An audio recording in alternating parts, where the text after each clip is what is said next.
প্রত্যেকটা মেয়েরই বিয়ের আগে অনেক স্বপ্ন থাকে, তার শ্বশুর শাশুড়ি ননস তারা অনেক আদর করবে, অনেক যত্ন নিবে, অনেক ভালোবাসা দিবে, তারা একজন সুখী ফ্যামিলি হবে। আসসালামু আলাইকুম, কেমন আছেন সবাই? আশা করি ভালো আছেন। তো আজকে যাব, কয়েক বছর আগে একটা জায়গায় গিয়েছিলাম, ওই জায়গাটায় আর যাওয়া হয় নাই, কিন্তু খুব কাছে, তবুও যাওয়া হয়নি, তাই সেই জায়গাটা আজকে দেখতে যাব। প্রত্যেকটা মানুষেরই স্বপ্ন থাকে, কোনো মানুষ স্বপ্ন ছাড়া থাকে না।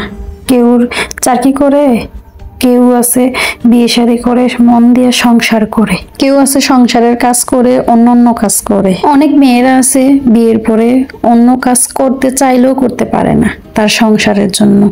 তার স্বামী যদি রাজি থাকে তাহলে শাশুড়ি রাজি থাকবো না, অথবা পরিবারের অন্য লোকেরা রাজি থাকবো না, এরকমই হয়। কিন্তু করতে পারে না, তারা ইচ্ছা থাকা সত্ত্বেও তারা কাজটা করতে পারে না, তারা মন মতন চলতে পারে না।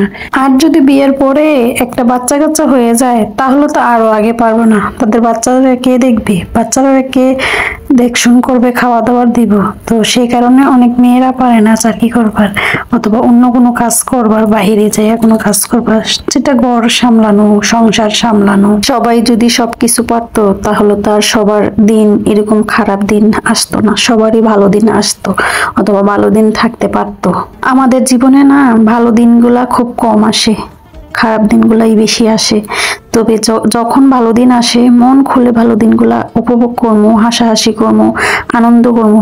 যখন খারাপ দিন আসবে তখনও খারাপ দিনগুলা উপভোগ করবো, মন খারাপ করবো, কিন্তু তারপরও মুখে হাসিটা এসে সবচেয়ে বড়। কিন্তু এই হাসি আবার অনেকে আছে এই হাসির মধ্যে নজর লাগাবে। বিয়া করে হাত ধরে আসছে জামাই, আর এদিকে মানতে হয় প্রত্যেক কথা শাশুড়ির। শাশুড়ির যদি একটা কথা না মানেন তাহলে যে আপনার কপালে দুঃখ আছে। স্বামীর কাছে লাগাবো এক গাদা করে নালিশ। নালিশ তো সব সংসারে আছেই, বউদের নালিশ শাশুড়িরা সব সময়ই করে। শাশুড়ি কেমন জানেন, নিজের মেয়েকে বুদ্ধি দিয়ে দেয় যাতে তোর শাশুড়ি যেটা বলে তুই তো স্বামীতে বলবি, অথচ নিজের পোলার বউ বলবে কি আমার পোলার মাথাটা নষ্ট করছে এই বউই। কেন যে শাশুড়িরা নিজের মেয়ে আর পোলার বউরে এক দেখতে পারে না, এটা বুঝতে পারি না আমি।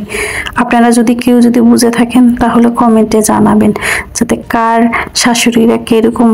তবে কারো শাশুড়ি যাতে এরকম না যায়, আল্লাহর কাছে সবার জন্য দোয়া করি। এখনো অনেক ফ্যামিলি আছে এরকম দুই রকম দেখবো, শাশুড়ি পোলার বউরে একরকম দেখবো, নিজের মেয়েকে একরকম দেখবে, দুই রকম ভাবে দেখে। কিন্তু আমি মনে করি প্রত্যেকটা ফ্যামিলির মধ্যে যদি একরকম করে দেখতে হতো তাহলে কোনো ফ্যামিলির মধ্যে অশান্তি সৃষ্টি হতো না। তো সবাই ভালো থাকেন, সুস্থ থাকবেন, আল্লাহ হাফেজ।